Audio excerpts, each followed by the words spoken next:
Welcome to BRK news.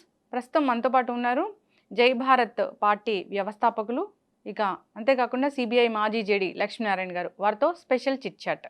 Sir నమస్తే sir. నమస్తే లక్ష్మి గారు. మెంటల్ హెల్త్ని ఎలా అంటే ఎట్లా స్టేబుల్ చేసుకుని ఎట్లా హ్యాపీగా ఉంటారు? ఇప్పుడు మేము ఉన్నాము, మాకు ఏదైనా ఒక చిన్న బాధ కలగగానే చాలా ఏడుస్తాము, డిప్రెషన్ వస్తుంది, వాళ్ళని ఏదో ఒక మాట అంటాం, అలా ఉంటుంది మా లైఫ్ స్టైల్. అంటే మాలాంటి వాళ్ళు మారాలంటే మీరు ఏం చెప్తారు సార్?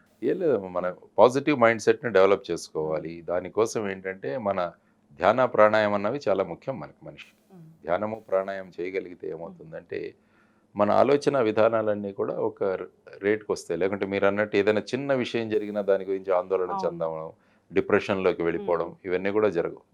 ఎప్పుడు కూడా మనల్ని మనం సమాధానం చేసుకుంటూ ఉండాలి. ఇంతకుముందు చెప్పినట్టు గొప్ప వ్యక్తుల చరిత్రలు, జీవిత చరిత్రలు చదివితే అందులో వాళ్ళు ఎన్ని కష్టాలు అనుభవించారు, అయినా కూడా వాళ్ళు నిలదొక్కున్నారన్న ఒక ధైర్యం వస్తుంది. ఇది ఒక టెంపరీ ఫేజ్. సో ఈ ఫేజ్లో వెళ్ళడానికి ఏంటంటే మెంటల్ హెల్త్ అన్నది చాలా ఇంపార్టెంట్. దానికోసం నేను ఈవెన్ స్కూల్స్లో, కాలేజెస్లో కూడా చెప్పేది ఏంటంటే ప్రాణాయామ, ధ్యాన చేయండి. అప్పుడు ఏమవుతుందంటే ఆటోమేటిక్గా మన శ్వాస బ్రీతింగ్ ప్రాసెస్ అన్నది మన కంట్రోల్లో ఉంటుంది. దానివల్ల మన ఆలోచనలు కూడా కంట్రోల్లో ఉండి ఏది జరిగినా కూడా మనం ఒక రీజనబుల్ పర్సన్ లాగా ఆలోచిస్తాం. ఎక్స్ట్రాడినరీగా వెళ్ళిపోయి, లేకుంటే డిప్రెషన్స్లోకి వెళ్ళిపోయి, హైపర్గా వెళ్ళిపోయి ఆలోచించే పరిస్థితి ఉందండి. తర్వాత ఏంటంటే అందుకనే వైడ్ రీడింగ్, తర్వాత అనేక విషయాల మీద మీకు పరిజ్ఞానం, విడ్త్ ఆఫ్ నాలెడ్జ్ అంట. ఆ విడ్త్ ఆఫ్ నాలెడ్జ్ తీసుకోండి. తర్వాత వచ్చేసి ఈ విధంగా చేసుకోగలిగితే ఏమవుతుందంటే మెంటల్ హెల్త్ అన్నది బాగుంటుంది అన్నది ముఖ్యంగా. మనం పాజిటివ్ చూసుకుంటుంటే మనం కూడా పాజిటివ్ తయారవుతాం. ఇప్పుడు మీ నెగటివిటీ కోసం థంబ్నెయిల్స్ ఇవన్నీ రకరకాలు పెట్టేవాళ్ళు ఉన్నారు. వాళ్ళ వ్యూయర్షిప్ పెరగాలని ఏమీ లేకున్నా కూడా దాంట్లో ఏదో ఒకటి మసాలా చొప్పించి థంబ్నెయిల్స్ పెడతారు, దాన్ని చూస్తారు, అందులో ఏమీ ఉండదు. సో ఈ విధంగా దీన్ని అటెన్షన్ ఎకానమీ అంటాం.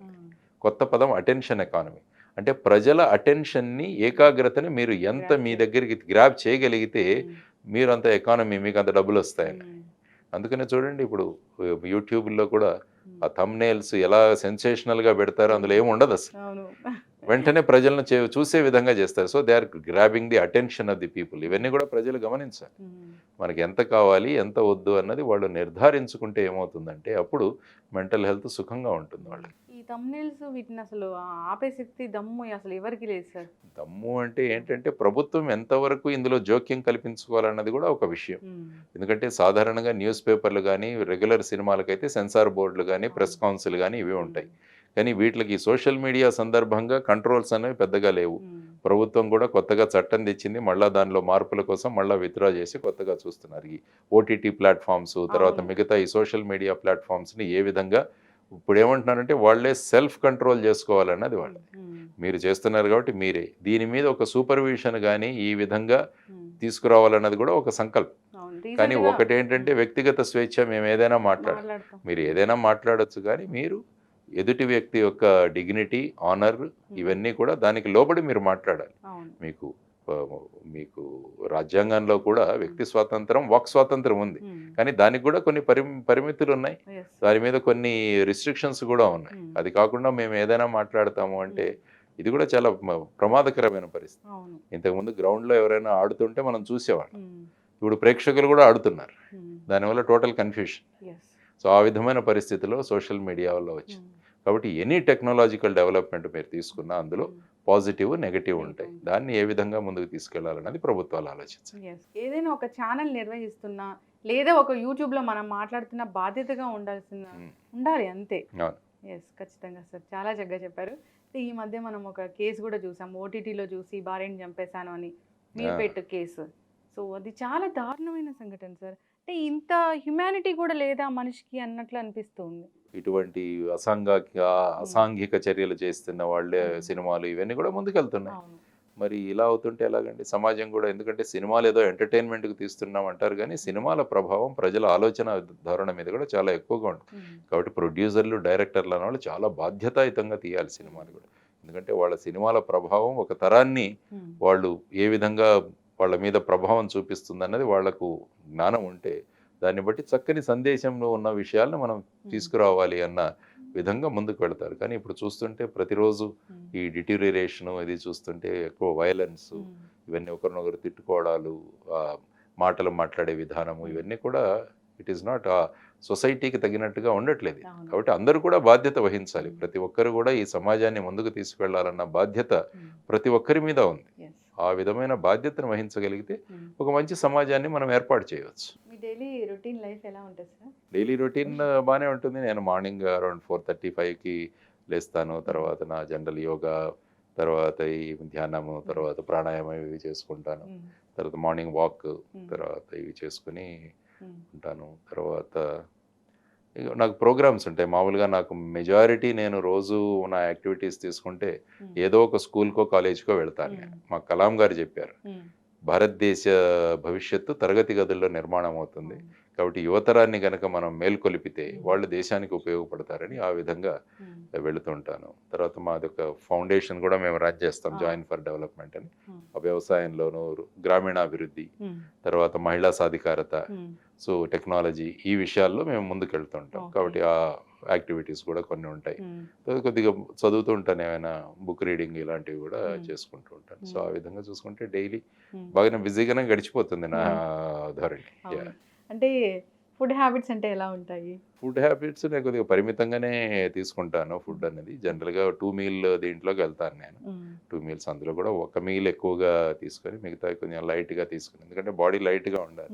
ఉన్నప్పుడే మనం యాక్టివ్గా ఉంటాం. లేకుంటే ఏమిటంటే బద్ధకం వచ్చేస్తుంది, ఆ విధంగా ముందుకు తీసుకువెళ్ళే ఇది ఉండదు. కాబట్టి ఆ విధంగా పరిమితంగానే తీసుకుంటాను నేను. సో ఆ విధంగా I control my food intake. ఇప్పుడు ఫుడ్ అంటే మళ్ళీ అందరూ కూడా ఫుడ్ కొనుక్కోలేనంత ధరలు పెరిగిపోయాయి. అంటే ఆర్గానిక్ కొంటేనే అదే మంచిది అన్నట్లుగా అనిపిస్తుంది. మీరు కూడా ఆర్గానికే వాడతారా? నేను ఆర్గానిక్ పండిస్తాను. నేను యాక్చువల్గా నేను 12 ఎకరాల కౌలుకి తీసుకొని పండిస్తాను. దేశీ వరి విత్తనాలు, అవి దేశీ వరి పండిస్తాను. ఎందుకంటే ఇవన్నీ కూడా మళ్ళీ మూలాలకు వెళ్ళడం. ఇవన్నీ కూడా మనం మూలాల నుంచి మళ్ళా వెళితే మనం ఇవే తినేవాళ్ళం. కొర్రలు, సామలు, ఇవన్నీ జొన్నలు, అరికెలు, రాగులు, ఇవే తినేవాళ్ళం. సో క్రమక్రమంగా ఇవి వెళ్ళిపోయి తర్వాత జనాభా పెరుగుదల వల్ల కూడా వరి వంగడాలు, ఆ తర్వాత అతిగా ఉత్పత్తి ఇచ్చే వరి వంగడాలు, ఆ తర్వాత తెల్లగా ఉండాలని చెప్పేసి డబుల్ పాలిష్, ఇవన్నీ చేయడం వల్ల అందులో న్యూట్రిషన్ అనేది వెళ్ళిపోతుంది. సో దానివల్ల ఏమవుతుందంటే మనకు ఈ విధమైన డయాబెటీస్ కానీ, బ్లడ్ ప్రెషర్స్ కానీ ఇవన్నీ కూడా ఎక్కువయ్యాయి. అందుకని ఈ మధ్య మళ్ళీ కొత్త థియరీ ఏమొస్తుందంటే గట్ హెల్త్ అన్నది ఒకటి వస్తుంది. గట్ హెల్త్ అంటే బేసిక్గా మనం ఏం తింటున్నాము, మనలో ఎంత పాజిటివ్ బ్యాక్టీరియా ఉంది అన్నది, గుడ్ బ్యాక్టీరియా ఎంత ఉన్నదన్న దాని మీద మన జీవితం ఆధారపడి ఉంటుంది అన్నది కొత్త టెక్నాలజీ. సో ఆ విధంగా ఎలా చేసుకోవాలంటే మళ్ళీ వాళ్ళు కూడా చెప్పేది గో బ్యాక్ టు ఆర్గానిక్, ఇవి న్యాచురల్ ఫార్మింగ్ ద్వారా వచ్చినవి, ఇవన్నీ చేసుకోండి. తర్వాత మనం ఆయిల్స్ ఏవి వాడుతున్నాము ఇవన్నీ తీసుకొని ఫైనల్గా you take care of your intake. దానివల్ల ఏంటంటే మన ఆరోగ్యం దాని మీద ఆధారపడి ఉంటుంది. కానీ ఇప్పుడు ఏంటంటే ఫాస్ట్ ఫుడ్ మీద, ఈ తర్వాత టేస్ట్ ఎన్హాన్సర్స్ ఇవన్నీ వేసి ఫుడ్ రుచికరంగా తయారు చేస్తున్నారు. దానివల్ల ఏమవుతుందంటే మన ఆరోగ్యం పాడవుతుంది. ముఖ్యంగా ఈ కలరింగ్ ఏజెంట్స్ వల్ల కూడా చాలా ప్రమాదం ఉంటుందని మనం తెలియజేసుకుంటాం.